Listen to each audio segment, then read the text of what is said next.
Nama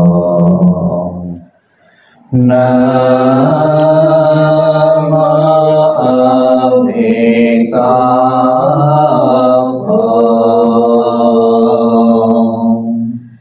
Nama Amitabha.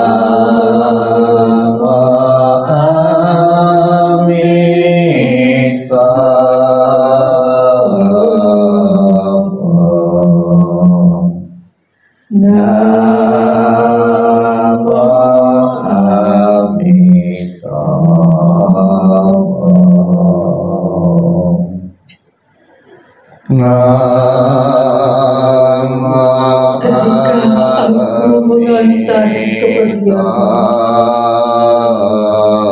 rasa duka diubah menjadi senandung yang indah. Setiap kata adalah doa kedamaian. Perjalanan kelahiran kembali sejuk dan cerah. Wajahmu tak terlupakan di dalam hatiku. Saat-saat kita bersuka cita seperti baru berlalu. Tiada yang dapat mengganti keberadaanmu. Lepas dari dunia fana adalah menuju kebebasan. Seberanglah dengan cinta kasih. Terpujilah Amitabha Buddha. Datang dan pergi dari tanah suci.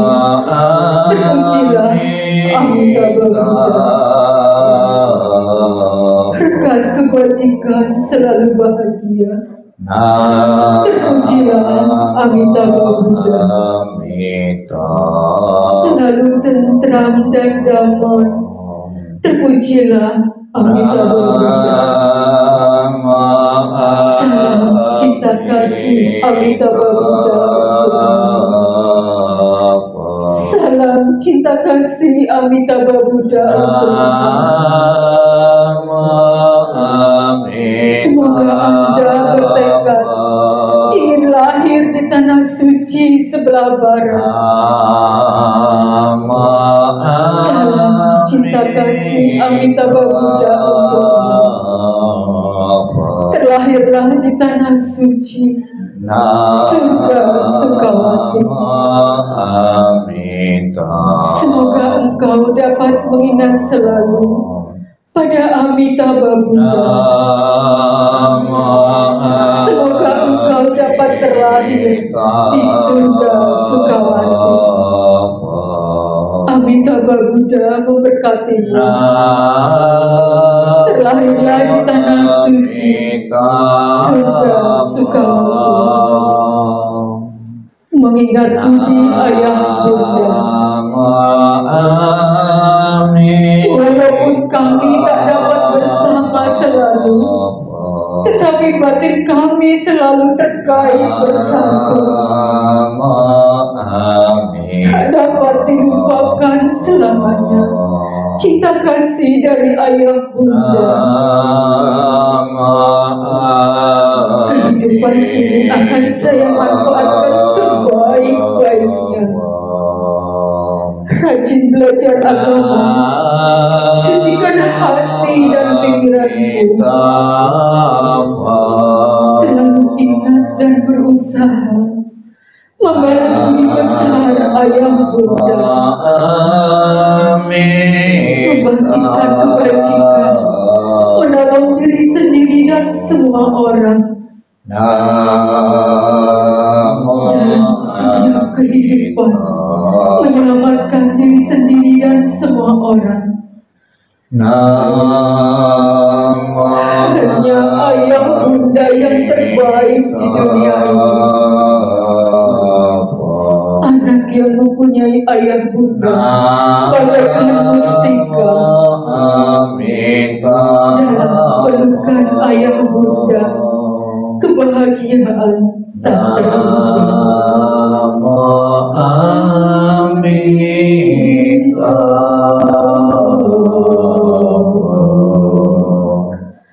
Namo Amitabha.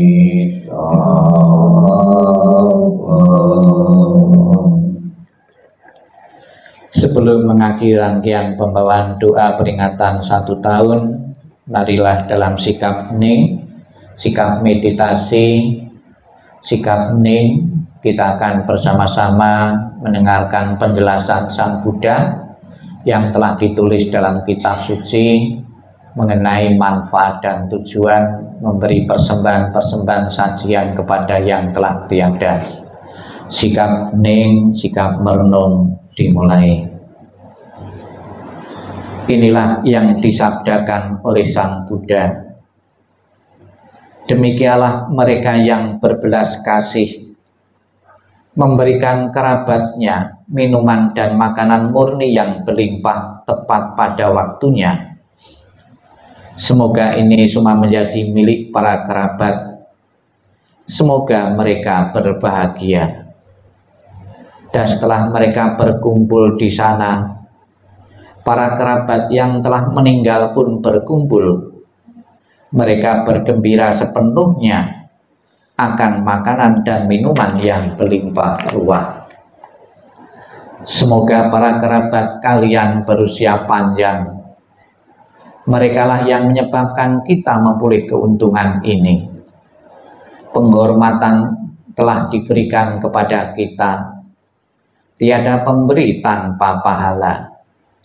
Karena di sana tiada pertanian dan tiada peternakan, tiada perdagangan, tiada transaksi jual beli dengan uang.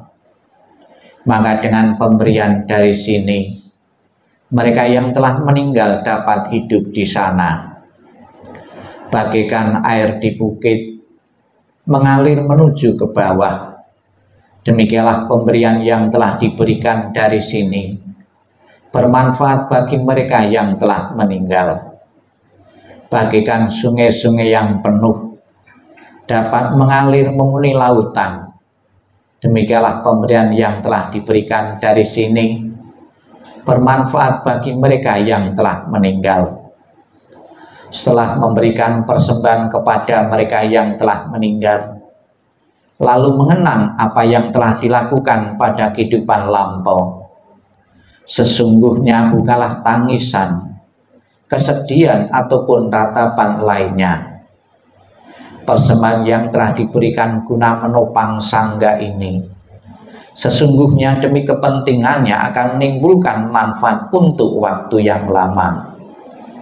Kewajiban kerabat yang telah diterangkan ini adalah penghormatan yang telah dilakukan dengan sempurna kepada mereka yang telah meninggal, kekuatan yang telah diberikan kepada para biku, dan pahala besar yang telah kalian capai.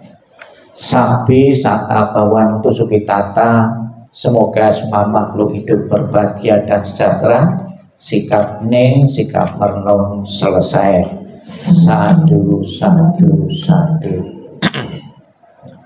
Terimalah salam di dalam Dharma, Namo Sang Hyang Adi Budaya, Namo Buddhaya, dan salam sejahtera bagi Bapak Ibu saudara sekalian, dan salam dan selamat siang bagi saudara-saudara semua yang hadir dalam ruangan ini. Pertama-tama saya selaku rohaniwan agama Buddha di tempat ini mengucapkan terima kasih kepada Bapak Ibu saudara sekalian yang ada di belakang ya, pakai kerudung ya. Sebuah toleransi kepada umat Buddha, kepada almarhum, ikut bergabung mendoakan kepada yang telah meninggal. Bukan saja merupakan ajaran Buddha. Saya juga sering mendengarkan YouTube ya, ataupun ngikuti dengar di masjid ya, mendoakan orang yang meninggal ternyata juga dilakukan agama-agama yang lain. Jadi Bapak Ibu sekalian, seseorang yang telah meninggal itu tidak langsung terlahir di alam surga, tidak langsung ya. Ada beberapa yang mampir dulu. Mampirnya ini efek dari perbuatan-perbuatan yang pernah dilakukan seseorang semasa hidupnya. Ibarat seseorang mau melakukan satu perjalanan, kemudian satu perjalanan, ada yang membawa bekal cukup, namun ada juga yang tidak cukup, tidak memadai, sehingga agar perjalanan lancar menuju surga itu perlu bantuan dari pihak lain. Bantuan itu terutama dari keluarga-keluarga yang ditinggalkan. Ada beberapa hari-hari khusus maupun tanggal-tanggal khusus maupun bulan-bulan khusus yang ditujukan untuk mendoakan arwah-arwah yang telah meninggal. Ya, ada juga saya pernah mendengar ada hari khusus itu malam Jumat. Ya, kalau malam Jumat ada beberapa roh keluarga-keluarga itu datang ke rumah, ya. Apabila keluarganya itu peka, tahu, ya, akan mengirim doa, mungkin membaca kitab suci, dan kebaikannya, pahalanya itu dilimpahkan atau dikasihkan kepada yang telah meninggal. Itu sangat bahagia sekali, yang meninggal itu menerima kiriman doa dari keluarga yang berbakti, yang ingat jasa dan pengorbanan dari yang telah meninggal. Itu mereka yang berbakti. Namun tidak sedikit, ya, di tengah-tengah kesibukan dan tidak mempunyai kepekaan, tidak mempunyai rasa balas budi kepada yang telah meninggal, sekalipun malam Jumat atau hari-hari tertentu, bulan-bulan tertentu cuek, padahal yang ditempati, rumah yang ditempati, usaha yang dijalani itu peninggalan, warisan dari yang telah meninggal. Ya, mungkin kalau bisa marah, saya waktu hidup itu menyiapkan anak-anakku, ternyata saya kesulitan di alam yang saya tempati, ternyata keluargaku tidak peduli. Bisa marah juga yang leluhur itu. Namun bagi mereka yang peduli, yang mengirim doa, alangkah bersyukurnya, bahagianya keluargaku masih ingat jasa dan pengorbananku. Ya. Demikian pula Bapak Ibu di kalangan umat Buddha, mendoakan orang yang telah meninggal itu seolah-olah satu yang wajib. Sekalipun tidak disebutkan, ada beberapa, ya memang ada beberapa jumlah-jumlah tertentu, hari-hari tertentu, namun yang sering kita lakukan berdasarkan tradisi ini, ya, yang disebutkan di dalam kitab suci agama Buddha itu 49 hari. Namun tidak tertutup kemungkinan, karena itu sesuatu yang baik setiap saat, ya, mau mengikuti tradisi, ya, 7 hari, 49 hari, 100 hari, ya, setahun, 2 tahun, 3 tahun, itu silakan. Yang intinya memberi dukungan kepada yang telah meninggal, semoga mempunyai kelancaran di dalam perjalanan menuju alam bahagia. Di samping doa yang telah kita panjatkan tadi, lebih-lebih kita panjatkan pada hari ini memuji, memohon, minta bimbingan Buddha Amitabha. Di dalam janjinya yang ke-18 yang terakhir tadi kita baca, barang siapa menyebut namaku, mengulang namaku, penuh keyakinan dan orang itu mempunyai kebaikan, maka kalau meninggal akan dijemput dan ditaruh, ditempatkan di alam surga sucinya. Semoga almarhum kebajikannya memadai untuk telakinya di alam bahagia. Di samping doa yang diberikan keluarga yang masih hidup, keluarga yang masih hidup yang ditinggalkan juga mengirim, mempersembahkan makanan-makanan untuk saji-sajian. Sekalipun menggunakan kata persembahan dan disajikan, sebetulnya yang makan nanti yang hidup juga, ya. Sekalipun ditaruh di sini sampai akhir acara nanti juga tidak berkurang kok. Yang 5 tetap 5, ya. Kue-kue juga tidak tetel juga kok. Apakah berguna, bermanfaat bagi leluhur yang telah tiada? Ada gunanya. Yang leluhur berpikir, ternyata keluargaku masih perhatian, masih melayani, terbukti masih menyiapkan makanan-makanan.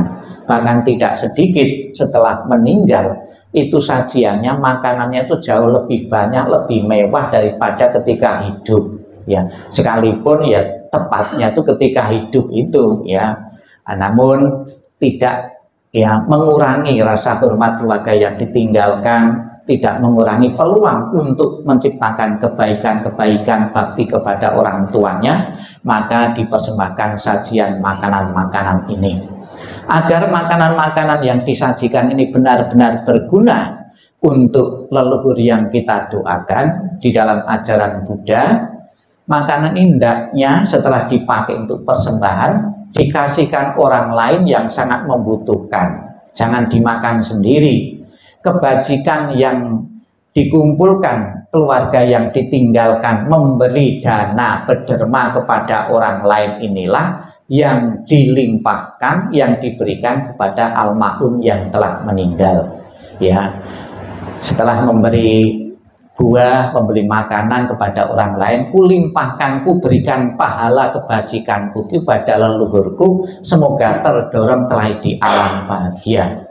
Ya, jadi begitu Bapak Ibu mempersembahkan buah makanan-makanan, apabila di alam sana, ya itu leluhur kita kekurangan makan buah atau kue, langsung tercipta di sana itu makanan dan buah untuk leluhur yang telah tiada. Mungkin bentuknya lain atau langsung terasa makan apel, makan buah, makan kue apa. Namun kebajikan itu yang memberikan, yang berguna, kita kasihkan kepada orang-orang yang sangat membutuhkan. Itu yang pertama.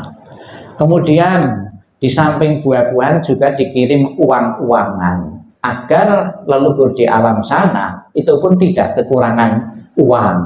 Namun saya berpesan Bapak Ibu, jangan sekali-kali itu uang-uang itu boleh dibakar, jangan sekali-kali membakar uang asli. Ya, itu akan jadi kasus hukum nanti. Ya, visualisasi itu menggambarkan, Pak atau suami tak kirimi uang-uangan, semoga kau belanja di alam sana tidak kekurangan uang. Ada lagi yang dikirimi rumah-rumahan, biar di alam sana mempunyai rumah, hidupnya tidak keleleran. Jadi itu sebuah doa, sebuah harapan diwujudkan dalam tradisi-tradisi. Jadi tradisi-tradisi itu sebuah harapan dan doa-doa diwakilkan, dilambangkan dalam bentuk ya uang-uangan atau rumah-rumahan. Apakah akan menjadi kenyataan di sana leluhur kita mempunyai rumah? Ya, untuk menjawab ini ada sebuah cerita dalam riwayat kehidupan Sang Buddha. Ada seorang biku itu mempunyai kemampuan pergi ke alam surga, ya masuk alam surga. Ketika masuk di alam surga, dia melihat rumah yang kosong, ya mewah kosong, namun belum berpenghuni, belum ada penghuninya. Biku Moggallana yang masuk alam surga penasaran, ini rumah milik siapa kok bagus sekali, kok mewah sekali. Kemudian dia turun ke dunia bertanya kepada Sang Buddha. Sang Buddha kan orang waskita yang bisa melihat. Ketika bertanya kepada Sang Buddha di dunia, Sang Buddha, itu rumah siapa di alam surga masih kosong itu? Perlu kamu ketahui bahwa rumah itu milik orang-orang yang berbuat kebajikan di dunia. Sekalipun dia belum meninggal, pahala kebajikannya sudah tercipta di alam surga. Jadi Bapak Ibu sekalian, kebajikan-kebajikan yang kita perbuat tidak pernah akan sia-sia. Bisa kita nikmati pahala kebajikannya di alam ini maupun di alam-alam berikutnya, alam-alam surga. Maka Bapak Ibu sekalian, tujuan kita beragama adalah agar kita sejahtera lahir dan batin, kehidupan saat ini juga kehidupan berikutnya. Semoga dengan pelaksanaan peringatan 1 tahun ini, keluarga yang ditinggalkan, istri maupun anak-anak beliau puas dan lega karena mempunyai kesempatan untuk mengirim doa, menunjukkan bakti dan hormat kepada orang tua yang telah berjasa. Semoga Buddha Amitabha dan kebajikan beliau